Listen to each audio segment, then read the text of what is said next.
Alright, so here's a little video, nothing too formal, about a little community garden that I've built so you can kind of see it in its entirety. This used to be just a total wasteland of bare soil, and I worked for the last 2 years, little by little, with no money. Some donations, but very little, mostly just transplanting and hard labor and a lot of watering. And, I've got things starting to really take root here.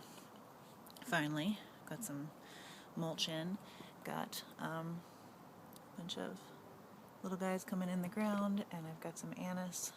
The rose still hasn't bloomed, and I think that's because it's blocked by this monstrous English laurel cherry just cutting off the rain from falling naturally on that spot. And got some other stragglers, and I just put in a bioswale that it goes through to the rest of the garden, if you can see through there, so that when I water over there, it'll hopefully seep in and it'll help with this really dry slope. And you can just kind of see there's just a few straggling things and some things that have been here. I'm not going to go into plant names because that would just be embarrassing, and I'd get on the spot and then I'd probably screw it up. Anyway, this is where I'm doing, so I've put little bird houses right up here, 2 of them, and I think they're too low. The birds haven't used them yet, plus we have a lot of cats in this neighborhood, unfortunately.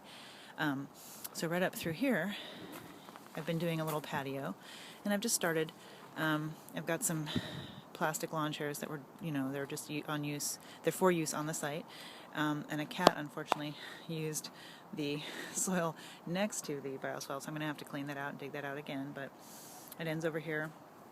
I found that ceramic cat, and I've just got some materials. I'm going to build a little path that connects to the little patio. So it's this little seating area, and you can kind of see it's just, there's that laurel cherry again, but it does provide shade in the hot summers we have here. We've got a compost bin that my neighbors are doing. They're really into composting, which is great.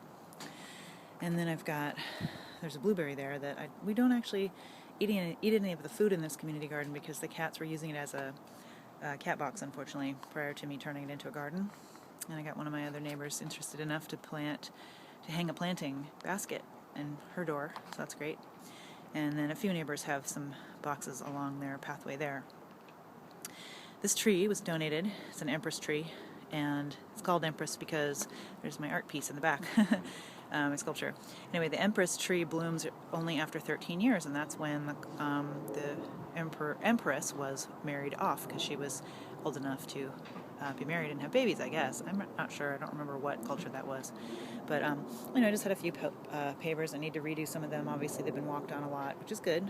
I put a round down because it helps build soil. Earthworms will be attracted into there and help add castings. And it's also a great place to sit. We've got some squash that were either donated by someone or just volunteered, and I did put a corn plant in. And then I'm working around this euonymus, giant kind of nice shrub, which does provide a screen from the parking lot, which this is bordering. And, I've just got some old garlic from last year, which has fallen down, I think, because of the rain, and some herbs. And again, just a lot of volunteers that I have transplanted and put in place here that were not here. This was pretty much a barren wasteland that just looked like bare soil. And I'll stand back a little bit so you can kind of see. There's that little path, and a lot of neighbors use that. And then just a ton riotous flowers, and I know that every year it's going to get better as I get more flowers and plants to add. But we've got a lot of flowering plants right now, it being June. And I just recorded 5 kinds of bees on the site, and I've got hoverflies. I have been buzzed a few times by a hummingbird, and I get the feeling that it wants me to plant some stuff for it because it likes it here. And I turned this little area, which was cat box central, into, just whatever I could put here. Transplanting. These daisies are all new. Everything here is new. None of this was here. It was just barren.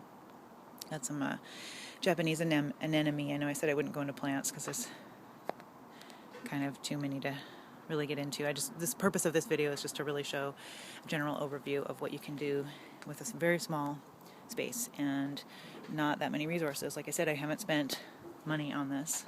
I've just put in a lot of sweat equity, which is worth it to me because it calms me, and the neighbors love it, and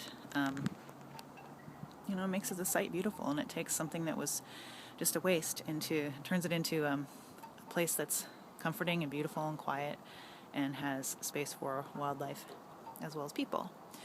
So that's a status update for the City Houses Community Garden, June 2013, and keep posted for more developments. Thanks for watching.